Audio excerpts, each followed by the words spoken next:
Hey everyone, I wanted to give you an orientation to Celtic Daily Prayer.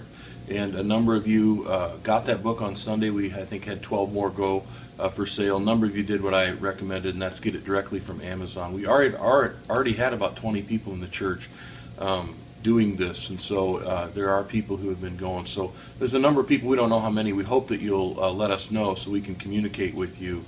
But I wanted to give you an orientation because you're going to get this big fat book and you're going to look at it and not know exactly what's in it. The book was put together by the Northumbria community, which is in North England, and we were there this fall. We know the people who are behind this book and the founders of that community.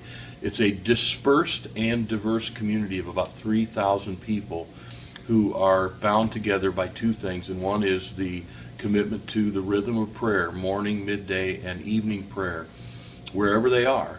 And then they all work. It's not a monastic community like you go, leave your job and live all together. They're dispersed.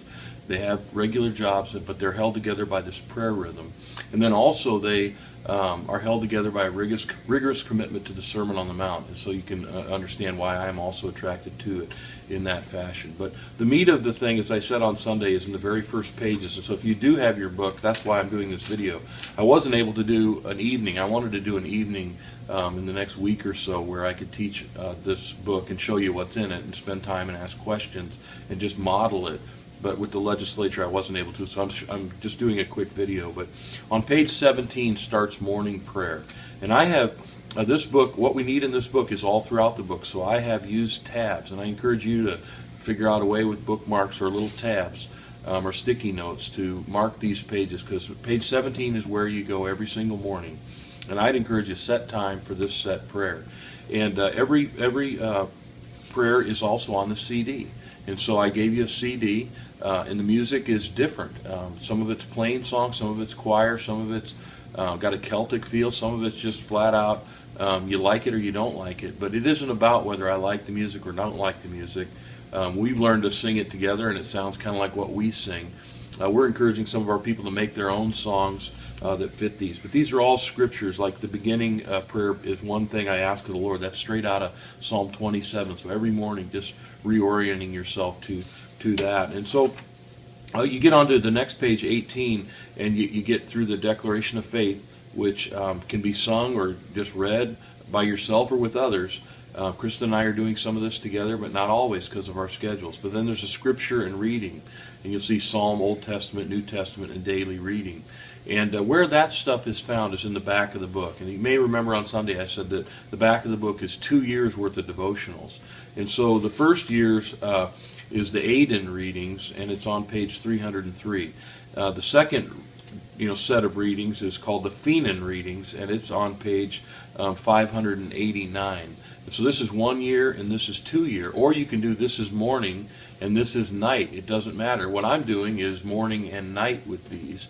And you don't even have to use these. If these are flat and dry for you, go stick in My Utmost for His Highest, or Streams in the Desert, or a Beth Moore daily devotional, or a Mike Bickle daily devotional.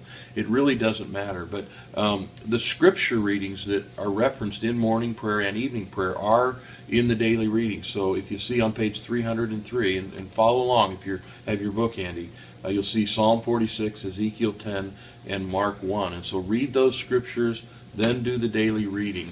But back now to morning prayer on page 18. After the daily reading, there's a spot for the meditation.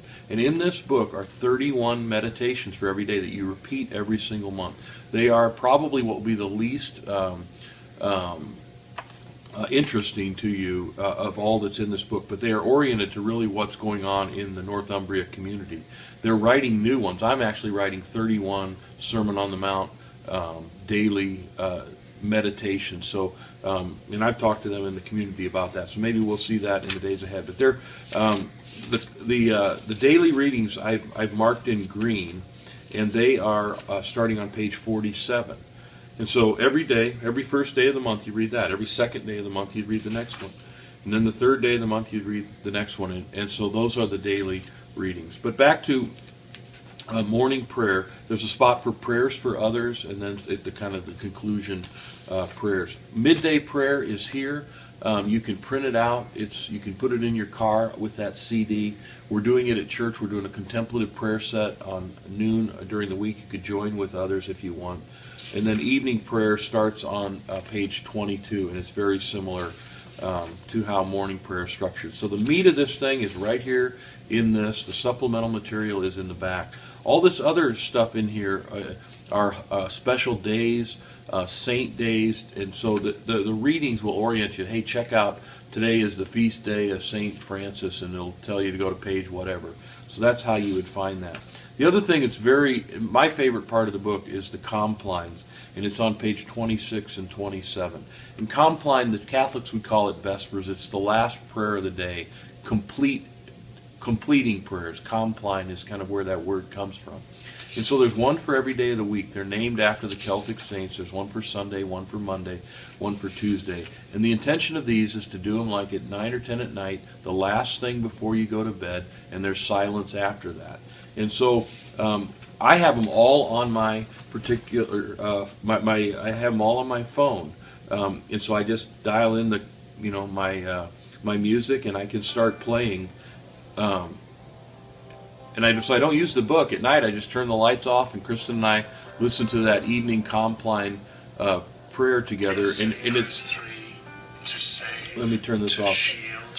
It's one of our favorite parts of this are the complines. Now, if you're doing it with a group, we have some of these. These are the complines at night, and we have just the meat of the book together like this that we have at church, and so there's different ways to do it at the church.